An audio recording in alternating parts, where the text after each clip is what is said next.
Bonjour, and welcome to the latest episode of the Online Warriors podcast. We're back. It's still November. It was November last week, and we got some stuff to talk about as usual today. And as always, I'm Illeagle86, and I am joined by the lovely Nerdbomber. Happy winter, everybody. Winter's here. There's a lot of snow across the United States. It's hitting for the first time in a lot of different cities, and I am here for it. It is a good time for it to come because Disney Plus launched today, which we will talk about. I'm getting ahead of myself. Sorry. So you're on board with, you're generally on board with snow. You're like bring it on. I usually hate it, but it gives me a really good chance to stay inside, play some games, watch some television, do absolutely nothing and not feel guilty about it. Because you know when it's super nice out, and I don't know if you guys have this problem, but when it's super nice out, I just feel so guilty if I'm just inside the house. She full on hibernates. That's Techtic that you're hearing, by the way. Hi. Welcome to Techtic. We flipped this year because usually I am the one who's super jazzed about snow coming. But this year, something changed. I think what changed is that I got a dog. But I'm because when you get a dog and you take him out in the snow, the prep time and the de-prep time goes up a little bit. But also I'm just it got really, really cold where I am. And I'm just man, can we just wait until Thanksgiving or something? So for those of you who have dogs, if you're picturing the standard shivering while saying to the dog repeatedly, come on, just go, just go, just go. It's accurate. That's what Illeagle is talking about. Yeah, it's see, I actually, the key to it is, there's a couple of keys, and I'll walk you through it, because we have the time for this. We just started. First of all, poop bag management is something that's critical, and I know you two don't have to worry about this because you have a fenced-in yard, but when I walk my dog, I actually walk him around the block, and if he poops, you're not going to believe this, you have to pick it up. That's just being a good part of society, and there is nothing so frustrating as trying to get a poop bag open in freezing, sub-zero weather. Have you guys ever experienced this? Because it's the worst thing. So poop bags are sealed together. They don't perforate right, so they don't open.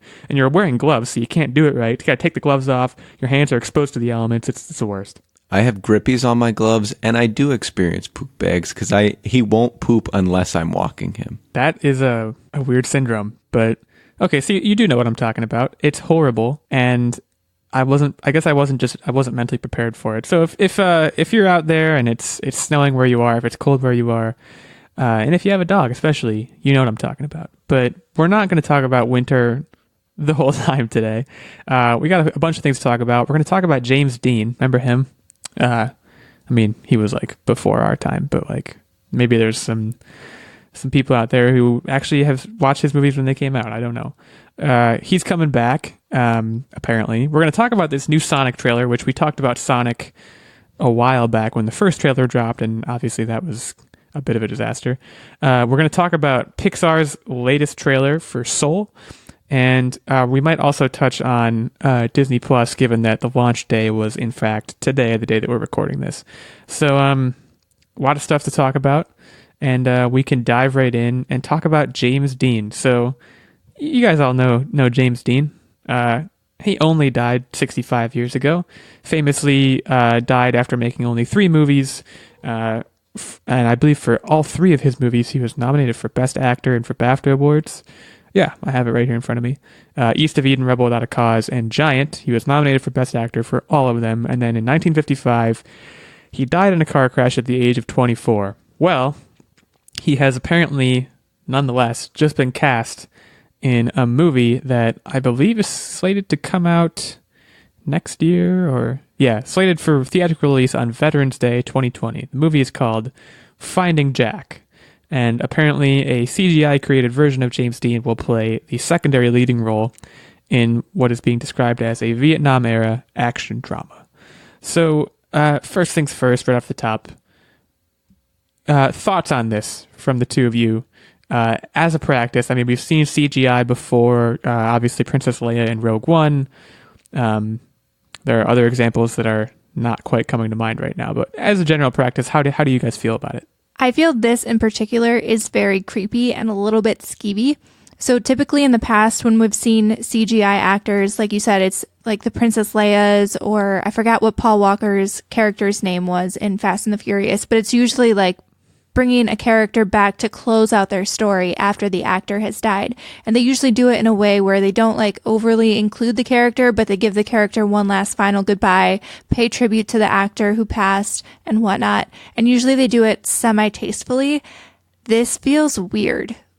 I don't know. Brian O'Connor is the name of Paul Walker. Thank you. R.I.P. Yeah, sorry. This whole thing, it feels really skeevy. I don't know. What do you guys think? So let's be honest. The way that they were able to do this is they had to purchase his rights from the family.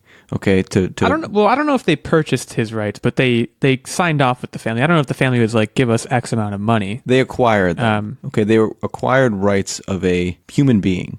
So that the family signed up to what Nerdbomber said. That's the skeevy part. But the thing that troubles me with it is it's gimmicky. It feels to me that a majority of the people that are going to see this are going to see this because wow, James Dean is in it, not because it's a quality movie. And what does that say about the film industry as a whole? That as opposed to finding having a quality film, they resort to these gimmicky tricks to get their crowds. And like there are so many young actors out there who would love to get a shot in a movie, and I'm sure they can't find some James Dean lookalike, because I believe the reason they said they did this is because they couldn't find someone who really looked the way that they wanted them to for the role. Right. But I mean, you can't tell me there's so many actor lookalikes and whatnot out there. You can't tell me you can't find someone who looks similar to what you're looking for without having to do a CGI replica of someone who passed 65 years ago. Yeah, I mean, I think I don't know. I haven't seen any James Dean movies. I'm sure he's fantastic. The family did sign off on this, so I agree it's kind of skeevy, but like they got all the green lights they need. I think it's going to work. I think the gimmick, I don't agree with the idea, to be clear, but I think the gimmick, like you said, Techtic, like it's totally going to work. It's going to put asses in the seats because people are going to want to see like, oh man, how are they going to do this James Dean thing? Because like, we do forget Carrie Fisher in Rogue One. Like Carrie Fisher had not yet passed at that time, if I remember correctly. It was just that they needed young Carrie Fisher for Princess Leia, so they used her. And like in that instance, I thought it was pretty cool. It was a small part, and it was kind of fan servicey and in keeping with that franchise. And this is more like, okay, we're going to take this and we're going to put it front and center. I think there's definitely going to be concerns about Uncanny Valley. I think we could easily see a CGI James Dean that like doesn't look quite like an actual actor. So like, I think find the next James Dean should be your goal as a filmmaker, especially for such a big meaty part. But see, I don't know if the gimmick is going to work, though, because look at Gemini Man. So they had a whole CGI replica of Will Smith, and they basically put them side by side in a movie. And that in itself should have been gimmicky enough to put people in seats. I mean, Will Smith alone usually is a big enough name to draw people into the movie theater. And somehow that did really bad. And I think at this point, too, technology is just not there for human emotions. I think the uncanny valley factor, like you mentioned, is just a little bit too much for people. I mean, even in the Gemini Man trailer, I remember thinking to myself that like the younger Will Smith, while it was pretty impressive that they were able to do that, something was just off about it and creeped me out and didn't quite look like Will Smith as I remember him being when he was young. So I don't know. I don't know if people will buy into this. It's a reasonable counterexample. I have a counter example. So I think for Gemini Man, what they did was Will Smith played both parts, and then they did the digital de-aging, which I think is a little bit different as processes go, because Captain Marvel, they de-aged Sam Jackson, and I think that worked great. But this isn't de-aging. This is full-on resurrection, and I think that's a lot more to kind of endeavor for. So yeah, I'm definitely nervous. Techtic, what were you going to say? I say what I said before. They're resorting heavily on this and this alone to draw seats, and then after the release, the reviews, in my opinion, are probably going to get shot down, as Nerdbomber said with Gemini Man, and it's just going to give them that initial hard hit of cash in, and then it's just going to peter out because they didn't focus much on a good plot line. It's what I see happening right now. Well, and listen to this synopsis. Based on the actual existence and abandonment of over 10,000 canine units at the end of the Vietnam War, Finding Jack is a film of friendship and love under desperate circumstances that will grab your heart and won't let go. The dogs should be the stars of this movie. Like, based on that, why do you need James Dean? Just get a really good-looking dog, or a bunch of really good-looking dogs, and make it about the dogs. Yeah, I mean, the actual movie premise itself sounds super interesting, but I don't know. Like, it's going to be one of those things where I'm going to hem and haw whether I'm going to go see it simply because the CGI. And I'm telling you, dog movies sell. You guys always made fun of me in Fantasy Movie League when I would milk the dog movie every week for what it was worth. But even when it was like months after released, dog movies always perform. People love animals. All they needed to do for this movie, I think, is play up the animal connection, and they would have been totally fine. I don't really understand why they needed to do this whole CGI resurrection of James Dean. I don't know. And I think the source material, it's based on a book, I should also mention. So, like, in theory, the source material is strong enough where you don't need to resort to, hey, come see this movie because we're going to bring James Dean back from the dead. Like, all you need is the power of the pooch. Yeah, it's a lot. I think I'm curious to see what the movie looks like because it also sounds like it's based on a great story, but in as much as you say the dog movies sell, and they do, they also, I don't go out of my way to watch them because they just pride themselves on like emotional manipulation, and maybe that's why they're getting James Dean back too. They're like maybe folks miss James Dean. Maybe what it is that they think they're going to draw like a Vietnam War crowd, and people who fought in Vietnam or like were associated with Vietnam remember who James Dean was. You know what I mean? I don't know. I feel like there has to be more to this decision than just like, we couldn't find anyone better than James Dean, even though he's been dead for 65 years. It just seems like a very shallow excuse. And it's funny.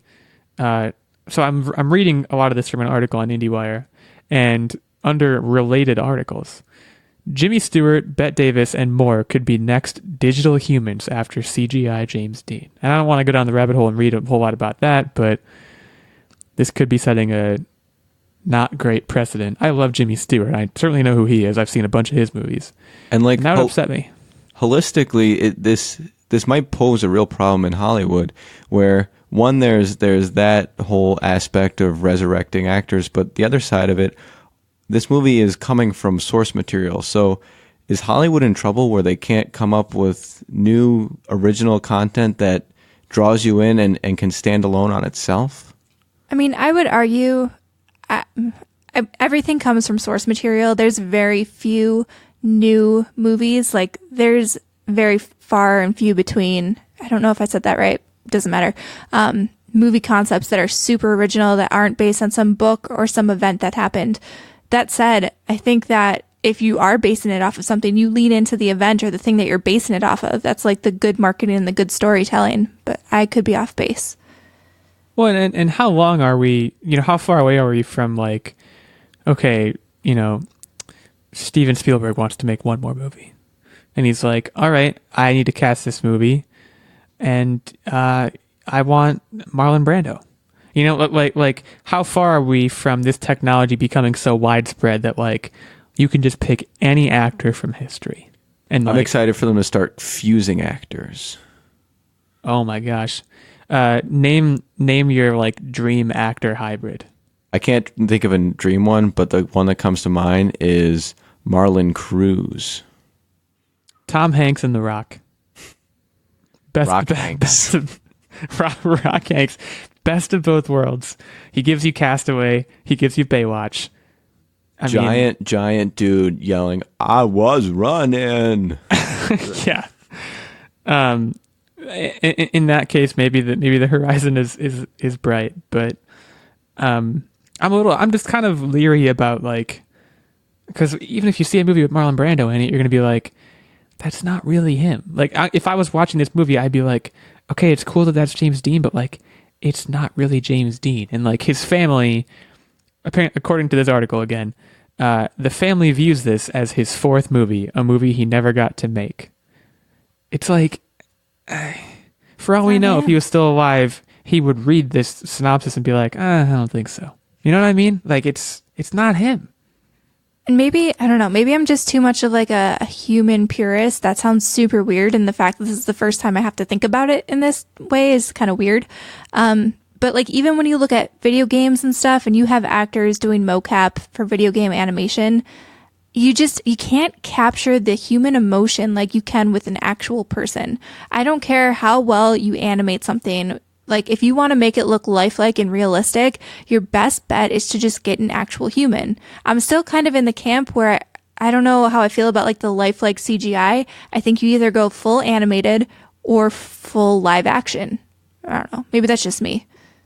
I mean, I think that there's such a huge extent in video games and in movies and everything that like actors, they're cast for these parts and they make the parts their own, right? So like, we don't know, like, for all we know, James Dean got a hold of the script for Rebel Without a Cause and read through it and said, okay, I'll play this mostly to what is written, but I'm also going to add my own flair to it. And like, we don't know what flair he would add to Finding Jack. We don't know what he would do with the part he's given and change it and make it his own. And maybe that's what made him so great.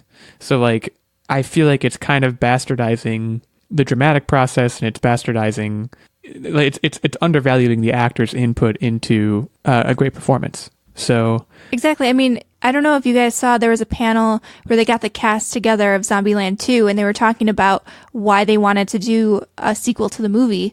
And one of the things that they said was that the cast worked really well together, and that was one of the things that made the first movie so successful to begin with. And like you said, like those human actors taking the roles and really making it their own, and I don't know, just developing that character, doing the research, really playing up the emotions that they think that character would have. I just don't think you can get that with CGI. It's a hard job that I don't think technological mimicry can really do justice. But anyways, we should move on. But what for all of our listeners, let us know what you think of CGI James Dean, and also let us know what you think of Rock Hanks, because maybe I can like put something together in Photoshop or something. Other movie news. So again, I don't remember exactly when this was. It had to be back 6 months ago or so. The first trailer for Sonic the Hedgehog dropped, and people were terrified. We talked about this at length on an episode about how just messed up the character model was. The eyes were too small, the teeth were too weird, whole bunch of issues. And essentially, the studio, which I believe is Paramount, took the movie and said, took the feedback and said, okay, we are going to go fix it, and we're going to work some poor graphic designers to the bone. And the new trailer dropped today. And I mean, my first reaction is, wow, a lot better. I mean, the CGI Sonic looks much more like what you would expect. It's a lot more pleasing to look at in general. And I think that this movie might get a much larger audience now. So part of me thinks that first trailer was some kind of elaborate marketing gimmick because it got so much attention for being so bad. And I mean, that was not that long ago. It was only a few months ago. And to see this quick turnaround on a new trailer that is so astonishingly better than the original is just blowing my mind. Sonic looks so much better. Because this is a common internet theory that I've seen floating around. People think that the first trailer was intentionally bad. So if you have a video game movie, when the first trailer comes out, there's going to be backlash pretty much no matter what, because video game fan bases are rabid. So they figured, okay, let's put out junk for the first one, go back and fix it, and then when it comes back, if it's at all better, people will be satisfied. That's essentially what you're saying, I think, as far as conspiracy theories go. I mean, just how bad the original was and how much better this one looks, it's something that's sticking in my mind a little bit. And I mean, even overall, the story pitch from this trailer, it just seems so much better. Like, this seems like a very entertaining movie. And animation aside, like, everything that I'm seeing in this trailer versus the first one, like, it's got the jokes that I saw kind of coming out of, like, Detective Pikachu. It's got that, like, campy, fun attitude. And it looks like it might have an interesting story. It paid homage to the video games in the very beginning of the trailer. Even Jim Carrey, he looked a little bit better. Like, he didn't seem as cartoony. Yeah, he seemed a little bit more down to earth as Dr. Robotnik. I think everything he's that I still saw. going to go full Jim Carrey in this one. I think it could be good. I think he could be the best part of the movie. Oh yeah, I mean, don't get me wrong. He's definitely going to be very big and large as a character. But overall, I think this movie is a lot more entertaining than I thought it would be based off the first trailer. It's actually really intriguing to me now. Like, I kind of really want to see it. I think it could be good, just like Detective Pikachu was good. It's got that same sense of humor from this trailer that I wasn't really getting in the first one. Even, I have to say, my best moment in the trailer was, I think it was like 2 minutes and 40 seconds in. I don't want to spoil it for anybody, but you guys should watch that trailer. And that was my favorite part of it. Yeah, I mean, if you're listening right now and you saw the first trailer and you were probably upset in some way, you should pause right now and go watch this trailer because it is a huge, huge improvement. I was very surprised. I mean, I did think they were going to make an improvement, but the character model is just so much better. And another key thing that they did that I think was really important is they replaced the soundtrack with something that actually made sense. Oh my God, yeah. The Gangsta's Paradise from the first one took a lot of flack, reasonably so, I think. And I can't remember the song that was used in this one, but it made just a lot more thematic sense. Techtic. So anything to add here? Yes, I don't think the theory of it was a gimmick to get more views and get people hyped about it. I think it was more, and this is what I look forward to because we as a social media group like to see things like this happen. I think that they were set in the original animation and the people have spoken and they drove change. And this brings me to my next point, which is, do you think that we're moving towards an era where the people can drive these large corporations to making better decisions and giving the people exactly what they want ahead of the final release? I would say absolutely. I mean, you see it all the time, not just with Sonic, but pretty much anything that's very consumer driven. You see brands just interacting with consumers on social media all the time. It's actually kind of funny. I feel like if you go to Starbucks and you get the wrong order and like you go up to the cashier and you're like, hey man, I didn't get the right coffee, you're not likely to get a good response. But then if you go on Twitter 5 seconds later and you tweet at Starbucks, you're going to get a credit for a free coffee like almost instantaneously. You see all of these big brands interacting with people and really valuing people's opinion on social media. And I think that's not going to go away. I think social media is just getting more influential as time goes on. I mean, especially when you have social media influencers now, I mean, someone posting a picture can drive your brand. So I think it's good to see companies like this paying attention to what fans want, assuming that it wasn't some big gimmick in the first place. I think that it's promising, and I think it actually probably drove more people to be interested in this movie. A lot of the comments that I've been seeing on Twitter and social media are that people weren't necessarily interested in Sonic to begin with, but seeing the response from the company and just overhauling the entire animation and the character model based upon people's feedback has really got them intrigued and interested in supporting the movie, regardless of whether they even like Sonic. So I'm going to disagree in a couple of ways. First of all, I still remember when Paramount or the director, I can't remember who it was, might have been both of them, said, okay, we hear you, we're going to go back and fix it. And I was shocked. I mean, that sort of thing, I understand, obviously social media has been a huge positive force in terms of companies interacting with consumers. But, I mean, we're talking about a lot of money here. A lot of money that Paramount probably put into, okay, we're going to go back, we're going to make this, and we're going to do it right. And I don't know how often we should expect to see that. Not exactly the same thing, but when the last season of Game of Thrones came out, it was very, very, very widely panned, and we saw petitions popping up everywhere to, okay, go back and remake the last season, get better writers. And granted, that was a little different because it was already out, but like, HBO was like, we don't care. We got your money kind of thing. I also, in another way of disagreeing, I'm happy with what they did and the changes they made. I'm not super excited to see this movie. Maybe that's because I wasn't a huge Sonic player when I was a kid. I wasn't a Sega kid. I was a Nintendo kid. And granted, I did play some Sonic, but, I don't know. It still looks like it's gonna be a fun family movie, I guess, but I wasn't super floored by a whole lot of what I saw. I think it could do very well. I think it's certainly poised now to do far better than it would have done had they not gone back and fixed anything, because the first one was just downright scary. I think coming off the heels of Detective Pikachu, which found that delicate balance between appealing to adults who are fans of the Pokemon franchise and also appealing to like that family-friendly aspect in the kids, I think if they can follow that formula, then they'll have a winner. And just going back to, I guess, the companies changing things based on social media, I do agree. I think budgets and constraints like that will limit. It's all about money. Yeah, at the end of the day, it's all about money. And it does also pose a really scary question. And I think we brought this up back when the original trailer dropped. But just like, if an artist has a specific intent for their movie or book or game or whatever, that kind of opens the door for people to just bully them to try to change things so that they can get what they want. That's a little scary for me, but I think in this specific case, it worked out really well.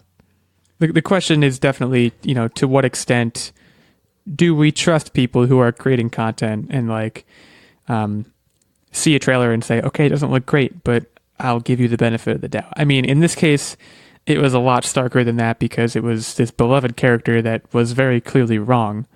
But it's definitely, it's something to think about. I think that the Detective Pikachu comparison is certainly valid, and I think it's definitely the audience that the studio is shooting for.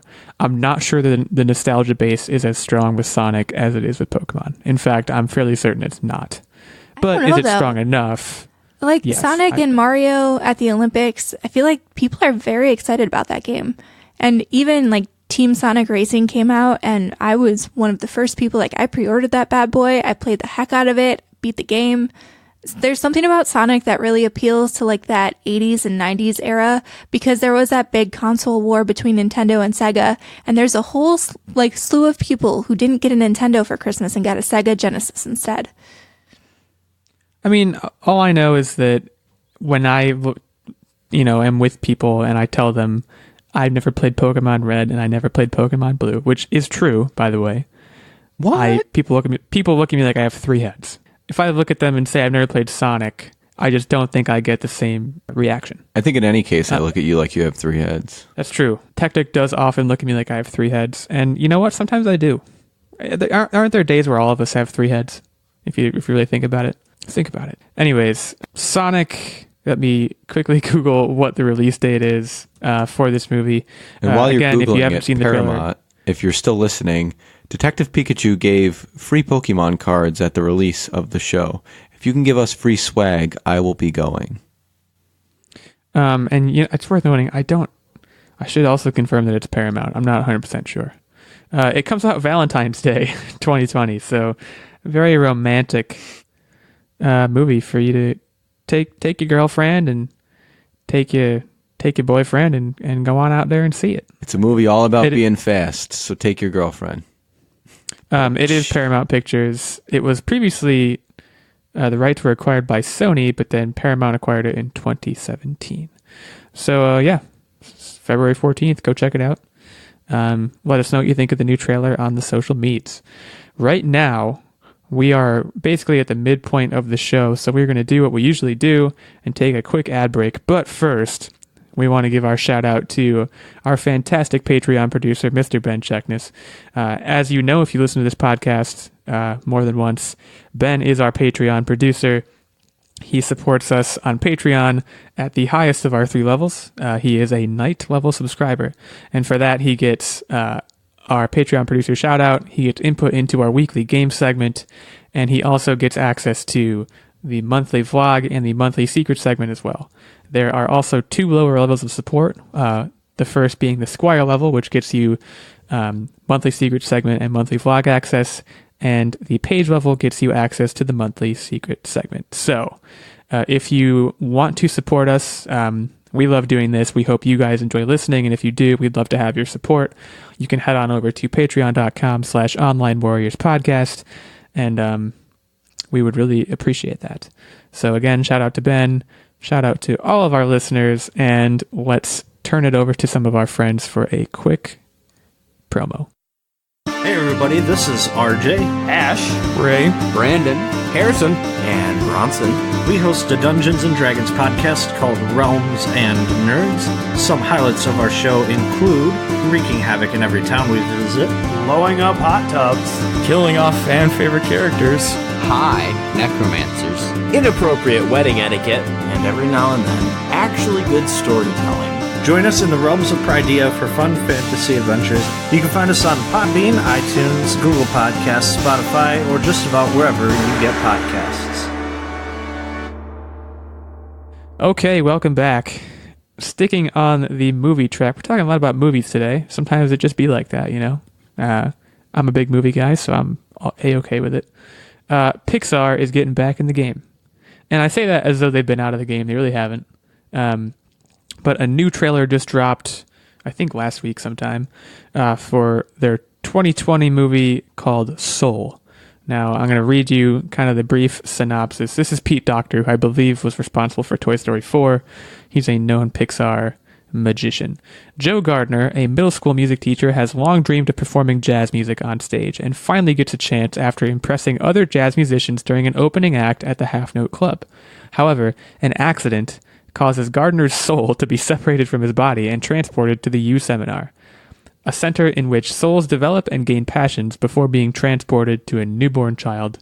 And Gardner must work with the souls in training such as number 22, a soul with a dim view on life after being trapped for years at the U Seminar in order to return to Earth before it's too late. Now, I just read that for the first time. That is a lot, and I did not get a lot of that from the trailer. I'm going to be honest. The trailer was good. I'm very on board. The trailer looked really good. My fear. So I know you really liked, oh man, why can't Inside Out. Yes, Inside Out. Thank you. Love that movie. I thought the movie was good, but it was very heavy and depressing, in my opinion. Oh my God. And That's what makes it good. I guess. That's the whole point of the movie. But you also have to remember that these movies, while they are entertaining for people our age, they're primarily intended for children. And I just feel like tackling something like death and what happens to your soul and passion. It's basically death and reincarnation. It seems so heavy. It seems like it's going to be a very depressing movie. It looks really, really, really, really good. And I really, really want to see it. But oh my God, I'm going to have to bring the tissues. It's going to be bad. Was anyone else troubled by the fact that his glasses cross over, but his facial hair does not? I didn't even notice that. I'm sure I probably will be troubled by it now, so thank you. I hadn't previously noticed that. I can't let this Inside Out point go. That's the whole point of the movie. Even for kids, the whole point of the movie is for kids. They use this movie in child psychology classes, guys, to teach kids that feeling sad is okay. That's a huge part of it. And the movie makes you feel sad. And guess what? That's okay. Also, in terms of movies being about death, half of Pixar's movies are about death, especially Coco, which was also quite good. Was another one that was about death. Honestly, even going back a lot of Disney movies, I'm thinking about Lion King. That was super depressing. Oh man, Bambi. I've been blindsided. Toy Story 4, my entire 3, life. The teddy bear died. Well, the teddy bear was, spoiler alert, teddy bear is the bad guy. But no, I mean a lot of Pixar movies and a lot of animated movies, we're kind of opening your eyes here, Nerdbomber, to the fact that a lot of your favorite childhood movies dealt with very difficult themes. Maybe that's why movies make me sad sometimes. Oh man, this is mind-blowing. I always thought that I just liked Disney movies because they're happy and cheerful, but even The Fox and the Hound. Oh, this is just I'm going down this rabbit hole. The Fox and the Hound is how you say goodbye to your best friend when you grow up because things happen. Oh man, wow. Yeah. This is going to be the latest. Soul is poised to be the latest in a string of movies that Pixar especially deals very well with difficult concepts like this, both visually and as far as story goes. Visually, there are a lot of elements, it seems that are similar to Inside Out. I mean, Joe Gardner drops into this manhole. That's the accident. He falls down a manhole, which, man, how relatable is that? And suddenly, he's just a ball of light, essentially. With glasses. I'm very much looking forward to the soundtrack of this movie. I assume it's going to be very jazz forward given the plot. Trent Reznor and Atticus Ross are providing the music, which actually they did Social Network, which was a totally different style of music, but they are known players. So I'm a big score guy, so I'm very excited for that. And in general, I think this is going to be great. I'm less sold on. Oh man, I can't think the other Pixar movie that's coming out. I think later this year or early next year. The Chris one Pratt with Tom Holland. Yeah, I can't think of the name of that. That one I'm a little bit less sold on. As Pixar, I mean it's Pixar, so I'm sure it's still going to be unbelievable. But like, I watched that and I was like, this is like I'm very on board. I think it's going to be very, very good. You're going to laugh when I say that it seems more down to earth, but it does to me. It focuses on real people, and I think that's very important. I'm also excited. The animation is, especially like New York City, is such a vibrant city to capture. And I feel like from the snippets that we saw in this trailer, the animation was just stunning. So amazing. I know that a lot of it will happen after he's separated from his body, but I feel like just in general, we'll probably get a lot of flashbacks or at least some time in New York City. And I can't wait because the animation style just looked gorgeous. Jamie Foxx is the main voice of Joe Gardner. Tina Fey, Questlove, Felicia Rashad, and Daveed Diggs. So again, a pretty strong voice cast. And yeah, I'm very excited for this. The movie comes out June 19th, 2020. So one question. Do you guys think that he's actually dead, or do you think he's in a coma? He's in a coma or something. Well, okay, so that's actually a really good question. And I think that could be a major plot point in the movie. I think there may be a long stretch of it where he, because it sounds like based on this synopsis, he is working with souls in training, that are supposed to be returned to Earth to newborn children. And he's in this teacher role, right? I think eventually what's going to happen is he's going to realize that he's going to go from teacher to student, and he's going to have to like take some of the lessons that he's been teaching to potential new souls and like use them himself to go back to Earth, because he's actually dead. Even though he won't think he's dead at the beginning, but he'll actually be dead. I think is what's going to happen. My prediction is that he's going to be harping on how he wants to be this jazz musician his entire life, and he's not really recognizing and appreciating what he has as a music teacher, and he's going to go through this whole soul class, and he's going to realize that what he imparts upon his students is going to be more important than any like solo career he could have. So then he's going to eventually come out of a coma or something and then go back to being a teacher because that's what he realizes he truly loves, or something like that. Nailed it. That's exactly what I think is the plot for this movie as well. I mean, it'll be interesting to go back and see who called it. We'll have to check the tape. I'm gonna cry. That much I can confirm. Let's create a poll: Nerdbomber or Illeagle? Who is correct? I like that. Let's put that on the Twitter. Get people to hit us up on the Twitter sphere. Also worth noting, Tina Fey helped with the screenplay in this movie, which I believe she also did for Mean Girls. Not that this movie is going to relate to Mean Girls very much. I doubt it will. Just an interesting tidbit. Before we move on, I do want to ask you guys, because I'm not sure if we've talked about this on the podcast before. What's your favorite Pixar movie? You guys said you just dressed up as Wall-E and Eve, but I don't know if that's your favorite, or if you guys have different favorites, or if they're oldies or newies. Any thoughts? I'm putting you on the spot here a little bit. This is one of those things. There's so many Pixar movies. I think I kind of default to Toy Story just because I grew up with Toy Story, and even Toy Story 3 kind of separating 4 from everything. That original trilogy kind of bookended my growing up experience. That said, I also really, really have a soft spot for Monsters, Inc. And I don't really know why, but I really, really, really always loved Monsters, Inc. The beauty of this question is that there is absolutely no wrong answer, and in fact, every answer is exactly right. Toy Story 3 is definitely up there for me. My favorite is actually not Inside Out; it's Up. Up is my favorite. Oh, that's what I was going to say. Because Doug, it's the beginning, like 5 minutes of Up, is like the greatest 5 minutes in any animated movie I've ever seen. That's the saddest part of the movie. But that's the point. You guys need to learn how to watch sad movies. Like, any movie that makes you feel that strongly in either direction is like, oh man, it's so good. I find it incredibly relatable because he is shorter than his wife, and So is that you? Yes. Well, you're not married yet. huge times coming for the Online Warriors podcast. Yeah, I'm an up guy. So Techtic, sounds like you're an up guy. Nerdbomber, you're a Toy Story / Monsters Inc. gal, and those are all great answers. I was just curious. Mike Wazowski's wife is also taller. Are they married? I didn't think they were married. I think they were just they're just boyfriend dating. and girlfriend. Yeah. Or I'm not even sure if they're dating. I think it's just like one of those like will they won't they situations, like a Ross and Rachel situation or something. Anyways, check out the trailer for Soul, which is coming out next summer.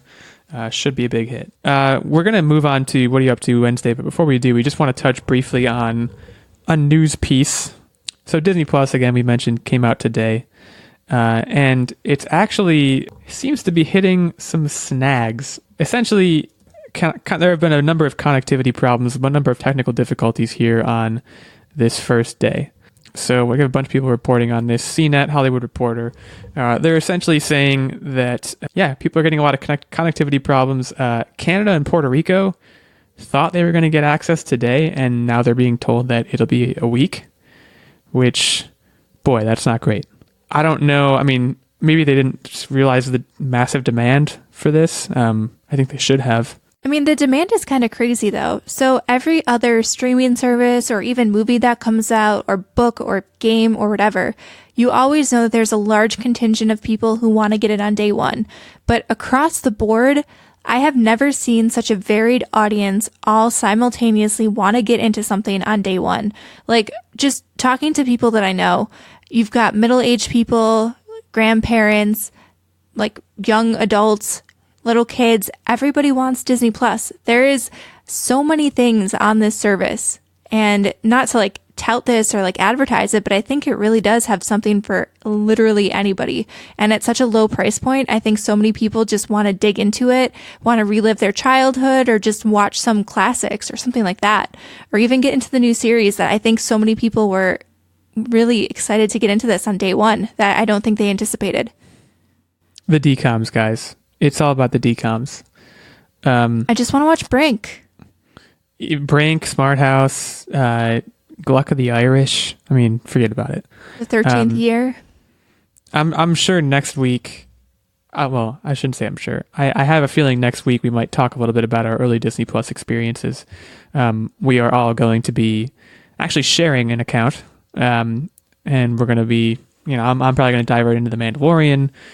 Some DComs, probably watch at least one Marvel movie, just really dive into Disney Plus. So we'll be talking more about that next week, but hopefully in the meantime they get some of their technical issues sorted out.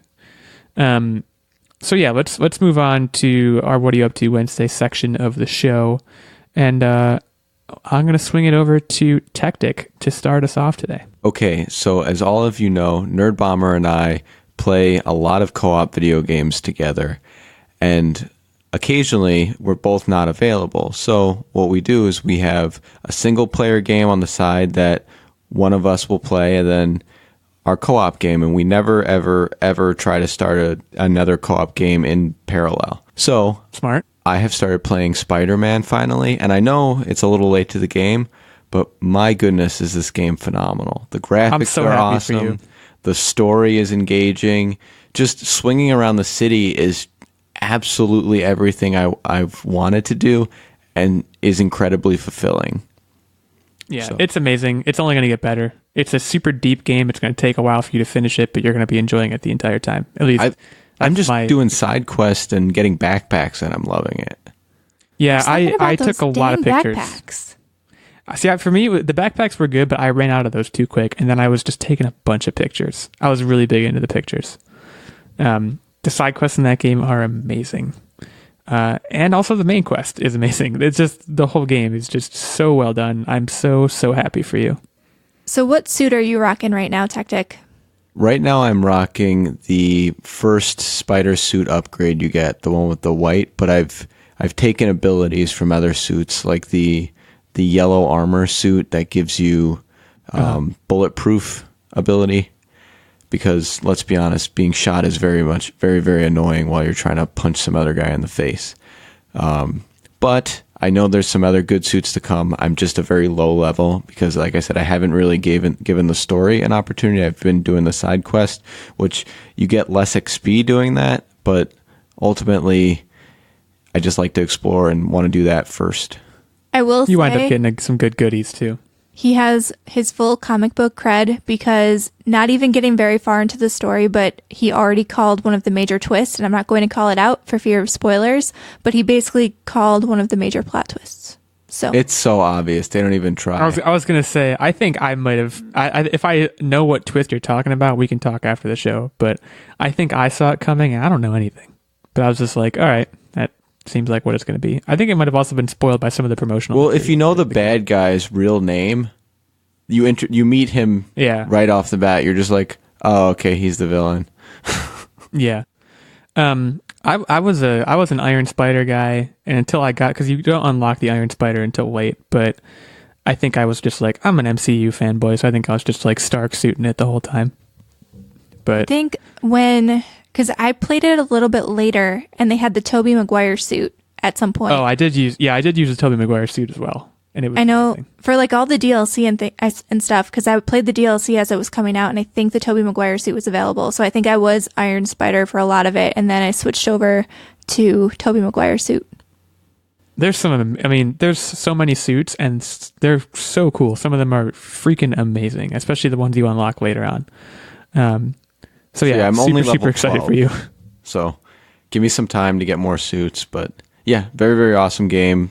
Plays well. It's smooth. There's not very many glitches or anything, or actually there's no glitches. And super excited to tell you guys more about it as I continue to lock more suits.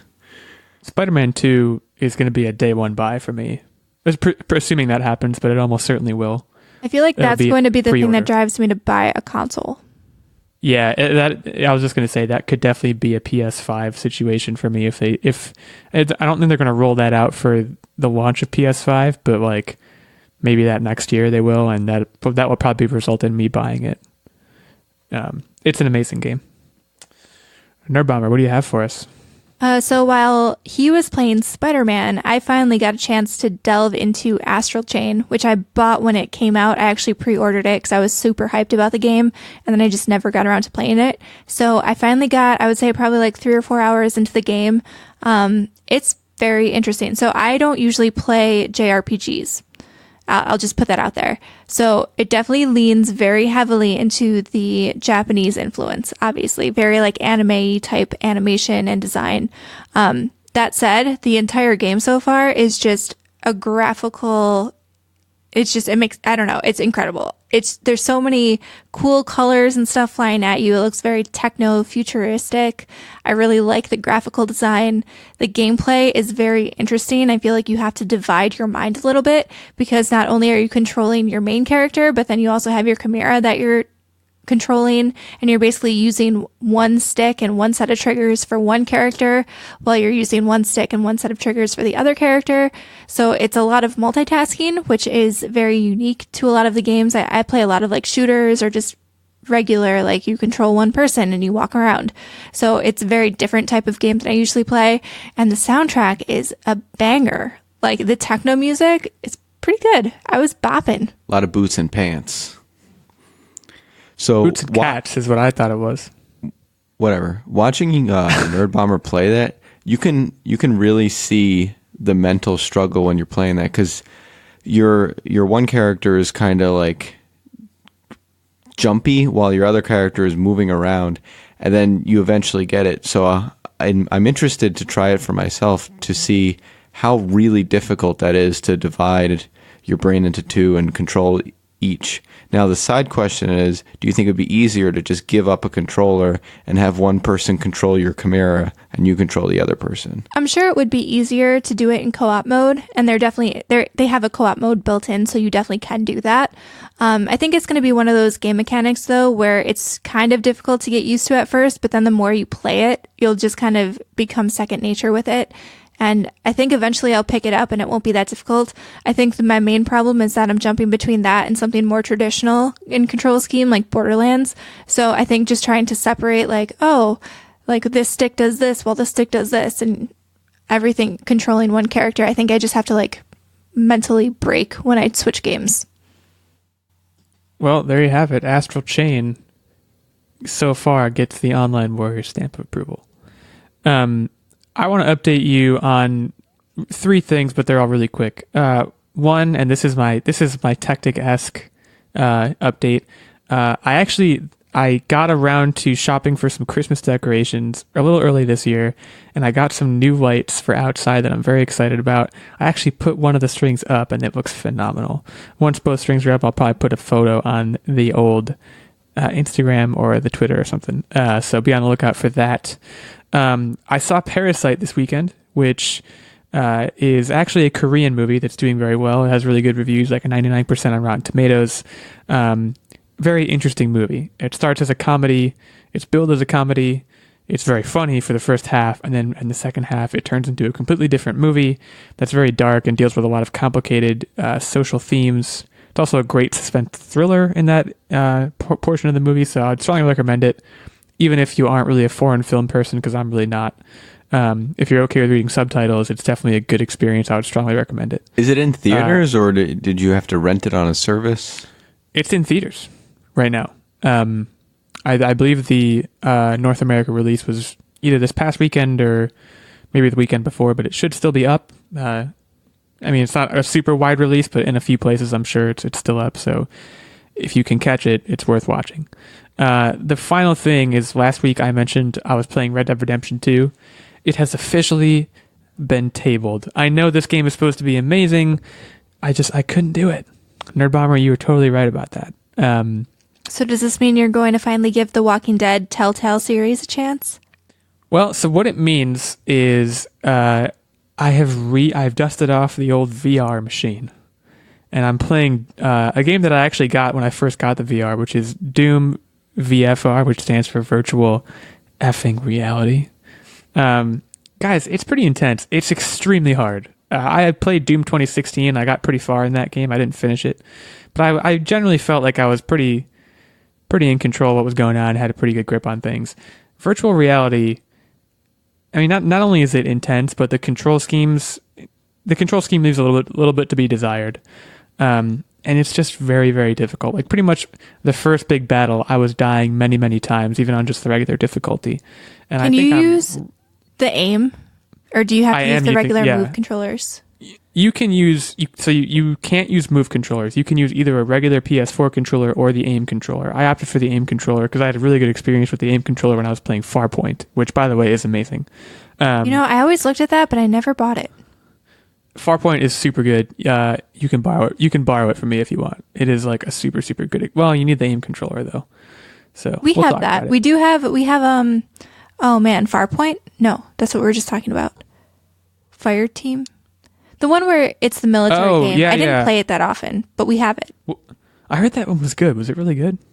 It was good. My problem was that then I promptly got an ear infection and I couldn't do VR because then I got dizzy. Right. In that case, I'm totally going to let you borrow Farpoint because it was super, super good. Doom, and a lot of the reviews have reflected this. It's just the control scheme leaves something to be desired, and it's very, very difficult. But it is super, super fun, and it's not just a port. It's like very well done. There's a relatively new story, but they also know enough to know that like people who are playing Doom VFR do not care about the story, so they kind of gloss over it as lightly as they can. So yeah, the jury's kind of out on whether I'd recommend it or not right now, but something to keep an eye on, I guess. Something I haven't kept an eye on is Fantasy Movie League. Guys, it's the first time ever, 2 weeks in a row, I did not set my lineup. So I was in 12th this week, and it's getting worse and worse. Congrats to HipsterPopGeek. They are our number one this week at 57 million. Played a lot of Jojo Rabbit, which was apparently a good move. Devin Reed, another but always a big player, coming in just a hair underneath at 56.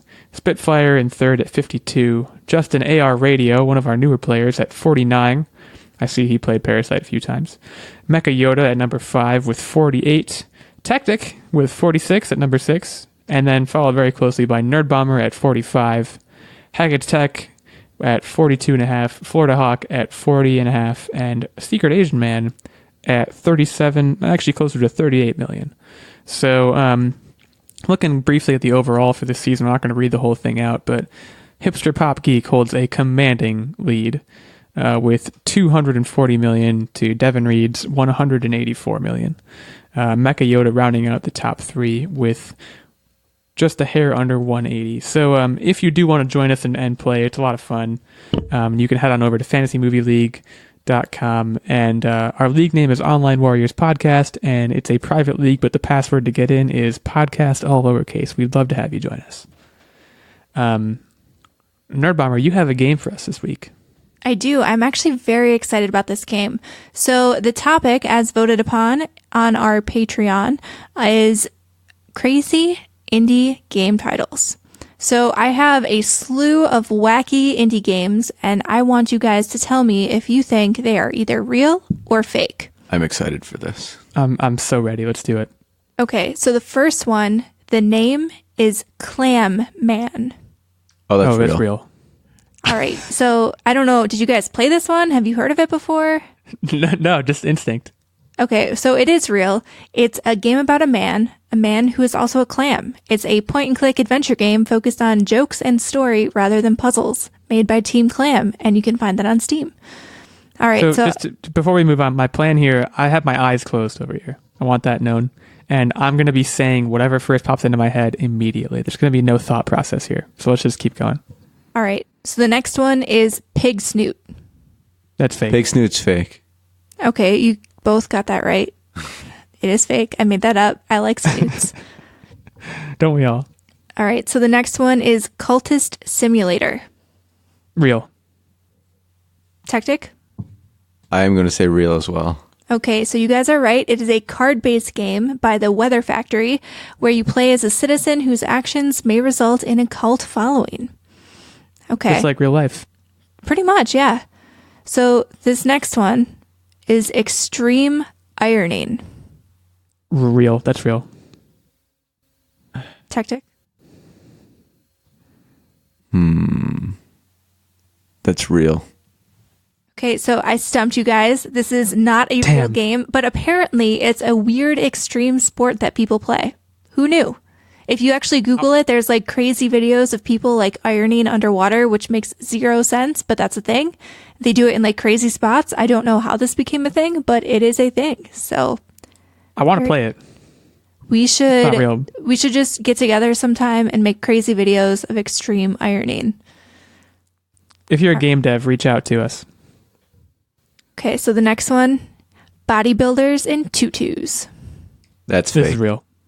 Okay, so Tactic finally gets a lead. This is the fake one. It's actually a book, though. It's a book of essays, which gives marketing advice written by Philip Lomboy. I don't want to read that book. Tactic pulls ahead in this one. Let's move on to the next one. Giraffe Town. That's real. That's real. Okay, you guys both got that right. It is a game about a giraffe born with slippery feet who sets out to find love. It's made by Sounds amazing. Snow Cone Solid Productions, and you can find it on Steam. Does he find love? Or she, I guess. I don't know. I didn't really look at it that closely, but you definitely do play a giraffe and you walk around and stuff. They find love, but they lose their slippers. Half the game is just like trying to get through doors. I imagine it's like, oh, what was that game we were playing, Tactic, where the physics is like you're a Gumby, basically. You just flop around, human fall flat. That'd actually be really fun as a giraffe. Okay, so let's move on to the next one. It's called How to Raise Your IQ by Eating Gifted Children. Fake. Fake.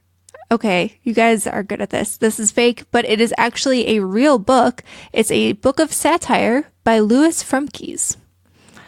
Okay, the next one is Dinner Date. Fake. That's real. Okay, Tactic is pulling ahead with an even bigger lead. Dang it. This is a real game. It's a 25-minute first-person story where you wait for your dinner date to arrive at a restaurant, made by Stout Games on Steam. I thought it was one of those figure out how to take them home type games. It is not. You just literally, apparently the game is you sitting at the table and you can eat and drink and do stuff, but you're basically just waiting for your date to arrive. It's a very introspective experience, I guess. one of those figure out how to take them home games. That's actually a genre tab like on Steam. It's like figure out how to take them home. I mean, there are a fair amount of those type of games out there, so. Oh, I've played them. They're out there. Really? How many questions? I played like just once because I was like, what the heck? And yeah, it's about what you would expect. How many questions are left? Do I have a chance to even the gap here? I have 2 more. So you would have to get both of these. And Techtic would have to get both of them wrong. Oh, I'm ready. Let's do it. So the next one, and I'm already giggling, and this has no indication on whether it's real or fake. You guys just know how I feel about poop. It's called There's Poop in My Soup. That's real. That's real. Okay. Dang it. It is a real game, and I have to read you guys the description because it just made me laugh. So the game description on Steam reads, have you ever wanted to poop on people but were too shy to just go for it? There's poop in my soup. Yeah. Lets you just do that. Poop in soups, poop on people, poop on poodles, poop anywhere you please, from the streets of New York to Paris to Beijing. Poop on everybody. I kind of want to buy the download game. it? Not yet, but I really thought about it. I'm one of those weirdos. I think poop is funny. I know what you guys are going to do after this. Poop on soup. I'm picturing her rapidly pressing the controller button, and I'll be like, what are you doing? She's like, I'm pooping. Well, so when I was making this quiz, fun fact, so Techtic was in a different room of the house, and I was just sitting on the couch, and I was laughing to myself, and he was like, what? Are you just laughing? Like, what is so funny? And it was because I was reading about there's poop in my soup. So there better be some guy in this game who's like, there's poop in my soup, you know? Otherwise, it's a wasted opportunity, I feel. I hope so. My spoon is too big. Exactly. If you've played this game and you can confirm or deny that, tweet at us or something. I haven't set our handles yet. I'll do that at the end. All right, so we have one more left. Illegal, you cannot win this. That's right. But I've heard that before. We'll see. This final one is called Sparkly Unicorn Jousting. That's fake. That one's real. I've played that one. Well, you can't have played that one because I made that up and Googled it to make sure it was not a game. Dang it. What's the one with the unicorns? There is a lot of games with unicorns. There's Peggle hold has a on. unicorn. There's also Robot Unicorn Attack. That's a fun game. That's the one I'm thinking of. Robot Unicorn. I just heard unicorn and I immediately was like, I know that game. Man, there are a lot of unicorn games. Unicorn Chef, Unicorn Food, Clan of I think Unicorn. I only got one wrong. You did very well. That was actually very impressive because I tried, I thought by Googling crazy, wacky book names or crazy extreme sports or something like that, I thought I'd be able to, throw you off the scent. Fun fact, I exclusively Google crazy, wacky book names. Well. Oh, so you had an advantage. So I feel good, though. I at least stumped Illeagle with some of these, but that was fun. I had a really good time looking up crazy games that I did not know existed and may now play. And we had a great time talking to all of you. I mean, I guess we weren't talking to you. We were just kind of talking into thin air, but hopefully you listen. We do have Twitters. Our main account, our main podcast account is at Online Warriors 1. And I am at OW Legal86, and we have at OW Nerdbomber and at OW Tactic. So you can go hit us up on the social medias. We'd love to hear from you. And if you liked what you listened to, you can head on over to Apple Podcasts and leave us a good review. We'd love to see that. And we appreciate all the support we've gotten, and we hope to see you again next week. Adios.